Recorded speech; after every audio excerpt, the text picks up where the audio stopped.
Hello বন্ধুরা, আসসালামু আলাইকুম। সবাইকে দোয়া ও শুভকামনা জানিয়ে আরও একটি নতুন ভিডিওতে স্বাগত জানাচ্ছি। আমি আপনাদের সাথে আছি মামুনুর রশিদ। প্রিয় বন্ধুরা, আজকে একটি ডিফারেন্ট ভিডিও নিয়ে এসেছি আপনাদের মাঝে। যেই ভিডিওগুলি আমি পার্ট বাই পার্ট করব, এই ভিডিওগুলি দেখলে আপনারা অবশ্যই উপকৃত হবেন বলে আমি আশা করি। তো ভিডিও সম্পর্কে যাওয়ার পূর্বে আপনাদের একটা কথা বলে রাখি যে আপনারা যদি এবিসি লার্নিং হোমে নতুন হয়ে থাকেন, অবশ্যই সাবস্ক্রাইব করে পাশে থাকা বেল আইকনটি প্রেস করবেন, যাতে করে আমাদের নতুন ভিডিওগুলি সাথে আপনি পেয়ে যান। সো বন্ধুরা, আমরা শুরু করতে যাচ্ছি আজকে একটা নতুন টপিক নিয়ে, ফর স্পোকেন ইংলিশ নিয়ে আলোচনা করব। সো শুরু করা যাক।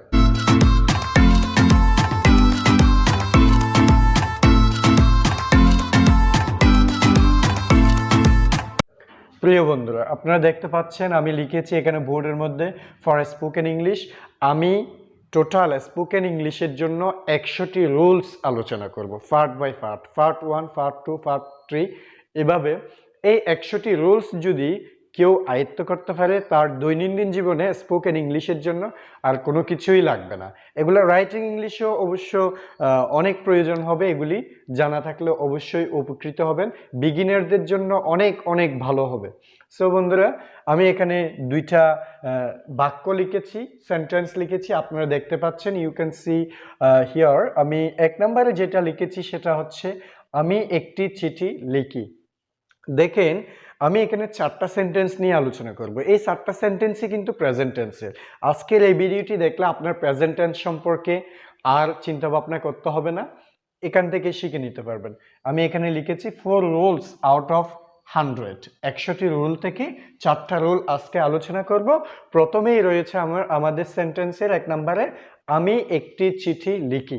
তাহলে বন্ধুরা, এখানে দেখেন, আমি ইংলিশ হচ্ছে আই, একটি মানে হচ্ছে এ, চিঠি মানে হচ্ছে লেটার, লেটার মানে চিঠি, লিখি ইংরেজি হচ্ছে রাইট, WRIT।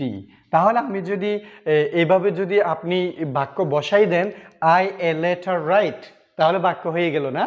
খুব সুন্দর হলো না? মোটেই হয় না, একটু শুনতে একটু বাজে শোনাচ্ছে, এটা একটু সাজিয়ে লিখতে হবে। তো সাজানোটা আমরা কিভাবে লিখব সেটা হচ্ছে, দেখেন এটার একটা নির্দিষ্ট স্ট্রাকচার আছে। স্ট্রাকচারটা হচ্ছে এই, যেমন ধরেন প্রথমে সাবজেক্ট বসবে, তারপর হচ্ছে প্লাস ভার্ব, ভার্বে 1 নাম্বার বসবে, প্লাস হচ্ছে অবজেক্ট। তাহলে ভার্বের 1 নাম্বার প্লাস অবজেক্ট, এটা হচ্ছে প্রেজেন্ট টেন্সের রুল। আমরা এই জাতীয় বর্তমানকালে যেই সচরাচর বাক্যগুলি বলি, সেগুলি এভাবে বললেই হয়ে যাবে। যেমন প্রথমে সাবজেক্ট বসবে, এটা হচ্ছে সাবজেক্ট, এটা কি সাবজেক্ট। আর এখানে ভার্বটা হচ্ছে এটা হচ্ছে ভার্ব, 1 নাম্বার ভার্ব। আমি এখানে হোয়াইট বোর্ডের বাম পাশে আরও 4টি খুবই আমাদের জানাশোনা 4টি ওয়ার্ড লিখেছি। এগুলির 3টা ফর্ম রয়েছে আবার প্রত্যেকটি ভার্বের। এখানে লিখেছি রিড, রাইট, গো, ইট। রিড পড়া, রিডের যে 1 নাম্বার, 2 নাম্বার, 3 নাম্বার, তিনটা একই। এবং রাইটের ক্ষেত্রে 1 নাম্বার হচ্ছে রাইট, 2 নাম্বার রট, 3 নাম্বার হচ্ছে রাইটেন। গো এর ক্ষেত্রে 1 নাম্বার হচ্ছে গো, 2 নাম্বার ভার্ব হচ্ছে ওয়েন, 3 নাম্বার হচ্ছে গান। তারপর ইট, তারপর 2 নাম্বারটা হচ্ছে এট, তারপর 3 নাম্বারটা হচ্ছে ইটেন। সো বন্ধুরা, আমরা এই বাক্যটি সাজাবো, দেখেন আপনারা কিভাবে। প্রথমে আমরা লিখেছি সাবজেক্টটা লিখবো। সাবজেক্ট কি? আই।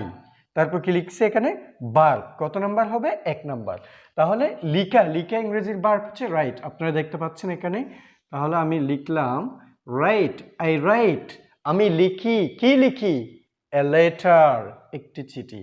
এই তো দেখেন হয়ে যাচ্ছে লেটার। কত সুন্দর করে একটি বাক্য হয়ে গেল, দেখলেন? যেমন আই রাইট এ লেটার, আমি একটি চিঠি লিখি। সো বন্ধুরা, আপনারা তো আমার যে এবিসি লার্নিং হোমের যে ভিউয়ার্স, সবগুলোই 18 থেকে 25, তার মানে আমার সমবয়সী। সো আমি তোমাদের সাথে তুমি করেই বলবো। তুমি করে বললে অনেক আন্তরিক হয়, বুঝতে অনেক সহজ হয়।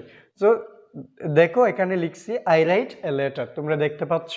এরপরে এটাকে এইভাবে আমরা হাজার ওয়ার্ড সেন্টেন্স আমরা তৈরি করতে পারি। We can make thousand sentence applying this rule.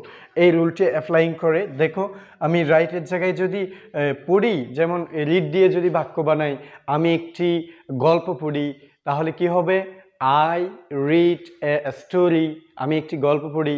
তারপর রাইট দিয়ে যদি লিখো, আমি একটি কবিতা লিখি, আই রাইট এ পোয়েম। কত সুন্দর করে হয়ে যায়। গো, যেমন আমি স্কুলে যাই, আই গো টু স্কুল। অনেক সুন্দরভাবে হয়ে যাচ্ছে বাক্যগুলি। ইট দিয়ে যেমন আমি ভাত খাই, আই ইট রাইস, আমি ভাত খাই, সে ভাত খাই, হি ইটস রাইস। সো বন্ধুরা, দেখতে পাচ্ছেন আমি কত সুন্দর করে আমরা সচরাচর যে বাক্যগুলি বলি সেগুলি হয়ে যাচ্ছে। সো বন্ধুরা, ভিডিওটি একটু লম্বা হবে, লম্বা হলেও যদি আপনারা দেখেন অবশ্যই উপকৃত হবেন। টেন্স নিয়ে কোনো ঝামেলা থাকবে না, স্পোকেন ইংলিশের জন্য যথেষ্ট এসেনশিয়াল হবে এই ভিডিওটি। সো দেখেন, 2 নম্বরে আমি যেটা লিখেছি, 2 নম্বর ফার্স্ট করো তো। তো 2 নম্বরে যেটা লিখেছি দেখেন, আমি একটি চিঠি লিখিতেছি। তাহলে এই জিনিসটা দ্বারা তুমি কি বুঝতেছো?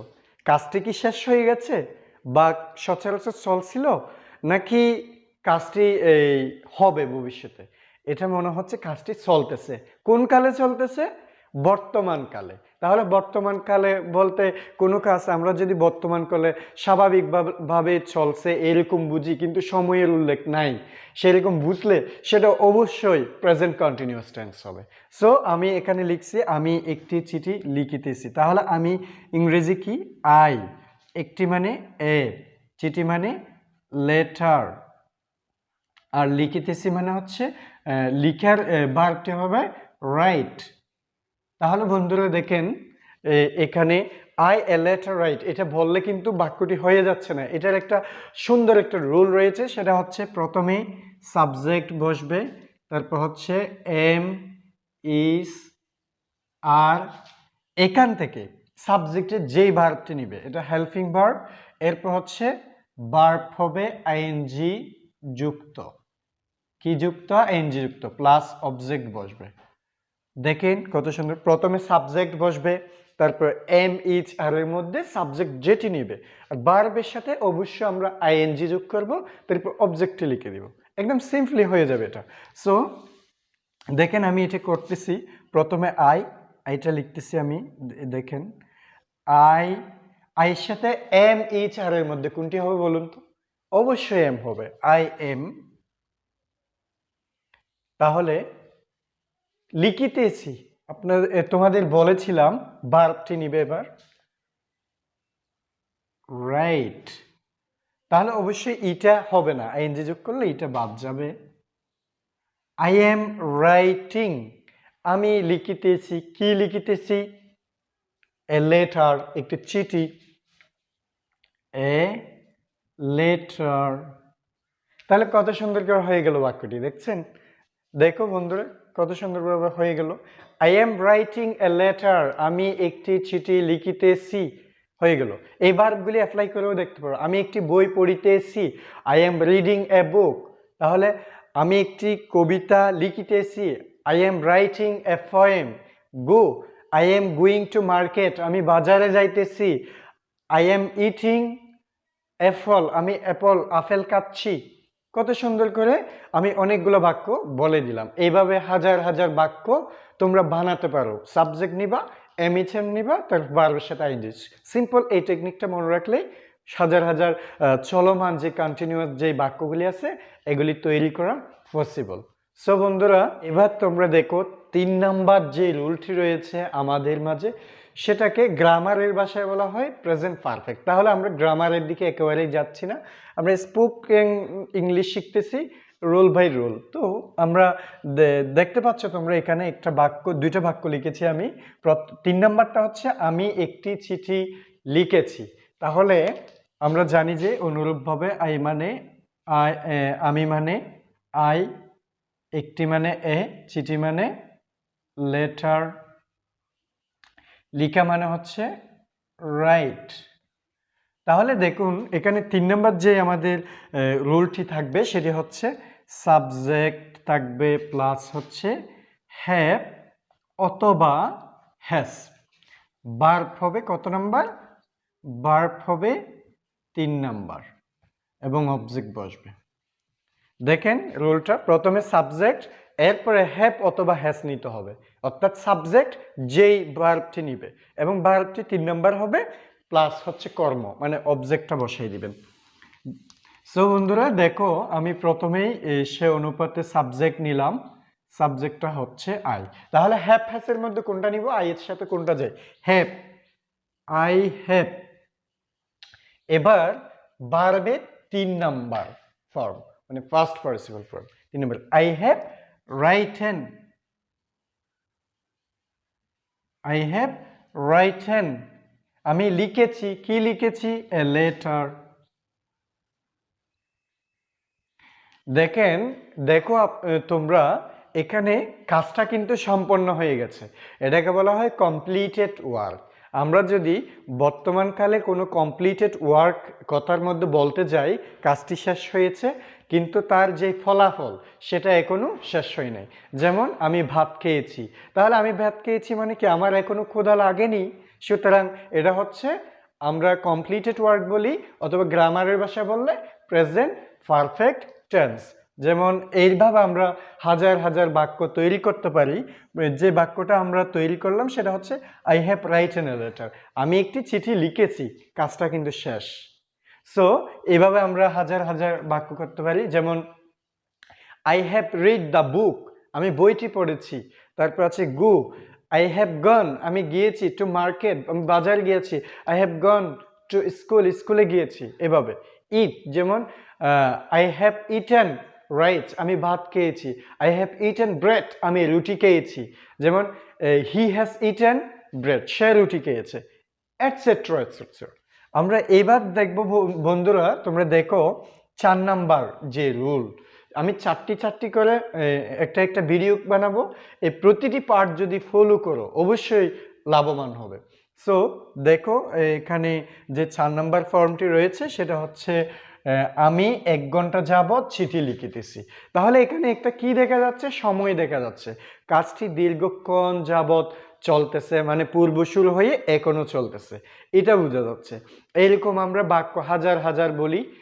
সো এই বাক্যগুলি আমরা কিভাবে ইংলিশে বলবো সেটা এখান থেকে দেখে নিব। এটার যেই স্ট্রাকচার বা রোল বলি, স্ট্রাকচার বলি, সেটা হচ্ছে সাবজেক্ট বসবে, প্লাস হচ্ছে হ্যাভ অথবা হ্যাজ বিন, তারপর হচ্ছে ভার্বের সাথে আইএনজি, ভার্বের সাথে কি বসবে, আইএনজি, তারপর এখানে সিঞ্চ অথবা ফর বসবে, তারপর সময়, এখানে যে সময় উল্লেখ আছে টাইম অথবা এক্সটেনশন বসবে, এক্সটেনশন অবজেক্ট অথবা। দেখতে পাচ্ছ বন্ধুরা তোমরা, সাবজেক্ট হ্যাভ অথবা হ্যাজ বিন, ভার্বের সাথে কি হবে, আইএনজি হবে, সিন্স অথবা ফর কোনো একটা থেকে একটা হবে, তারপর এক্সটেনশন বলবে। সো বন্ধুরা দেখো আমি কিভাবে বাক্য তৈরি করতেছি। আমি 1 ঘন্টা যাবত চিঠি লিখিতেছি, তাহলে আমি এটা সাবজেক্ট নিলাম আই, হ্যাঁ, এরপরে কি নিতে বলছিলাম মনে আছে, হ্যাভ বিন অথবা হ্যাজ বিন, তাহলে আই এর সাথে কোনটা হবে, হ্যাভ বিন, আই হ্যাভ বিন। এবার কি নিতে হবে, ভার্ব কিরকম, আইএনজি যুক্ত, তাহলে আইএনজি যুক্ত আমি কি লিখা, ইংরেজি রাইটিং হবে, I have been writing, I have been writing, আমি কি লিখিতেছি, a letter, a letter, I have been writing a letter, আমি লিখিতেছি, I have been writing a letter, কতক্ষণ যাবত, 1 ঘন্টা যাবত।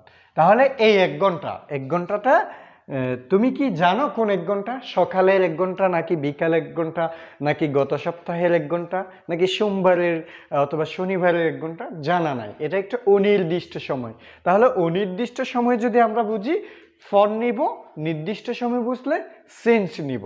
তাহলে দেখো এখানে I have been writing a letter, আমি একটি চিঠি লিখিতেছি, ফর যেহেতু আমরা সময়টা অনির্দিষ্ট, ফর এন আওয়ার, ঘন্টা।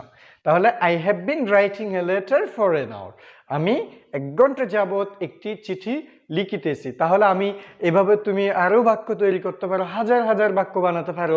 যেমন তুমি বলতে পারো আমি 1 ঘন্টা যাবৎ বইটি পড়িতেছি, তাহলে এটা কি হবে? I have been reading the book for an hour.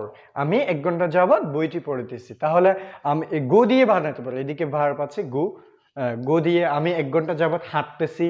I have been walking for an hour. আমি 1 ঘন্টা যাবৎ হাঁটতেছি। যেমন ইট দিয়ে বানাতে পারো I have been eating for an hour. I have been eating rice for an hour. আমি 1 ঘন্টা যাবৎ ভাত খাইতেছি। এইরকম আমরা সচরাচর অনেক বাক্য আছে যে বলে থাকি কি আগে শুরু হয়ে এখনো চলতেছে, এইরকম বাক্য। সো বন্ধুরা, দেখতে পাচ্ছ আমাদের 4 নাম্বার রুলটা আশা করি ভালো লেগেছে। এরকম হাজার হাজার বাক্য তৈরি করা যাবে। আই এর জায়গায় অনেকগুলো সাবজেক্ট নিতে পারো, আই, হি, ইট, করিম, রহিম, যা ইচ্ছে নিতে পারো। যেমন আমি সিন্স দিয়ে যদি বলি একটা বাক্য বলি, যেমন it has been raining, it has been raining since morning, সকাল থেকে বৃষ্টি হচ্ছে। যেমন তাহলে মর্নিং মানে সকাল, তাহলে এটা নির্দিষ্ট না, সেই জন্য আমি সিন্স নিলাম। I have been reading the book, আমি বইটি পড়তেছি সিন্স মর্নিং, সকাল থেকে। তাহলে এরকম হাজার হাজার বাক্য তৈরি করা যায়। সো বন্ধুরা, তোমরা যারা দেখতেছো এই ভিডিওটি, আশা করি বুঝতে পেরেছো আমি কি বুঝাতে চেয়েছি। এবং আরও নতুন নতুন সুন্দর সুন্দর স্পোকেন ইংলিশের ভিডিও পেতে আমাদের যে এবিসি লার্নিং চ্যানেলটি অবশ্যই সাবস্ক্রাইব করে পাশে থাকবা। এবং আমি এতক্ষণ পর্যন্ত শেষ পর্যন্ত ভিডিওটি দেখার জন্য তোমাদেরকে অসংখ্য অসংখ্য ধন্যবাদ জানাচ্ছি।